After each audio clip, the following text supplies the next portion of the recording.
This weekend, the Sedai Legacy Project welcomed hundreds of people from across the continent to exchange personal stories on the Japanese-Canadian experience during the war years.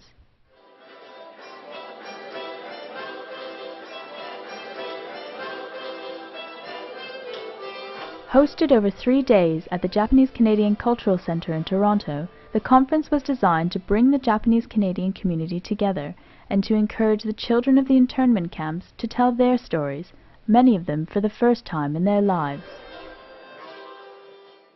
The reason I'm particularly happy to be here and excited that this event is taking place is that it is urgent, necessary, fundamental for all of you to tell your stories. Canadians of all backgrounds need to hear them. I need to hear them. My students need to hear them. My neighbors need to hear them. And to understand what happened and what you all went through. Learning about the Japanese-Canadian experience and sharing it provides an important touchstone for all of those who oppose official discrimination in Canada and abroad, whether it's in the condition of Native peoples in Canada, or the mistreatment of people of Muslim ancestry, or the denial of marriage rights to same-sex couples. During the war, thousands of Japanese Canadians were forcibly removed from their homes, where their possessions were confiscated and civil liberties severely impeded. Following the end of the war, restrictions continued to limit where Japanese Canadians could move and how far away they could live from one another, ultimately impacting the community forever. For some, it was the first time they had seen each other in more than 65 years. It was also the first time many of them had ever spoken publicly about their experiences during the war. Sharing the story is part of the healing process, whether that telling occurs within hours of the event, or years, or even decades. The healing power of remembering and sharing can benefit not only the victim of the trauma, but also their children and their grandchildren.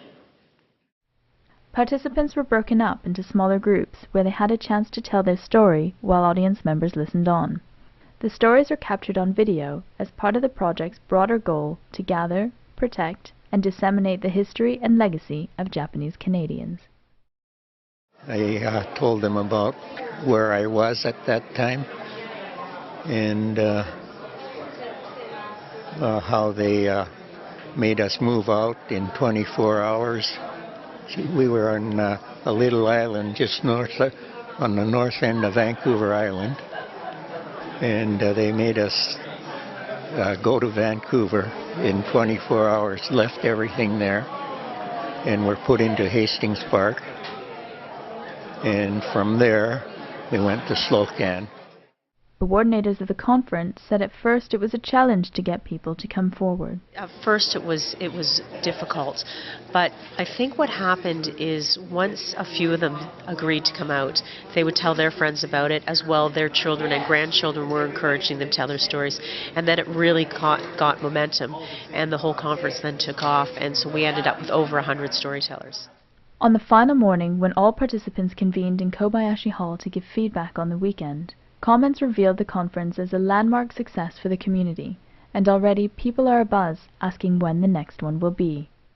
So I think before time lapses, we should have a second conference, because I think we'll do even a better job. It was a wonderful experience to do this, because it just brought back everything that you kind of forgot about, and you never did really talk about it to your family. And so this is the way that it was being told. This is probably the best event that I've ever been to in our community. It was just spectacular.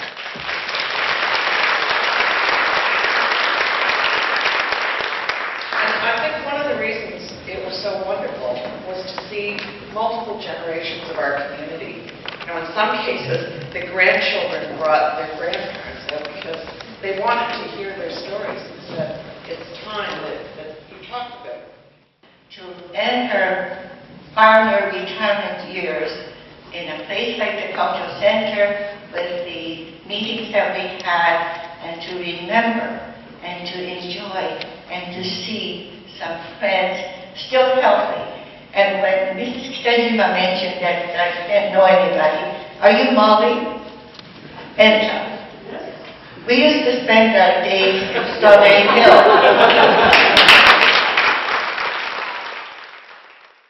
For some of the younger generations, it was the first time they had heard these stories, and a confirmation of the importance to continue SEDI's legacy project of preserving stories from pioneering families who first arrived on Canadian shores. I really hope that younger people can continue this cause, because we've seen evidence of the amazing breadth of these stories, and they can't be forgotten. They do need our efforts to be preserved. So as I said, being a Japanese Canadian isn't something that I want to forget easily, and I want you all in this room to know that your stories have been heard loud and clear, and that they won't be forgotten. So thank you.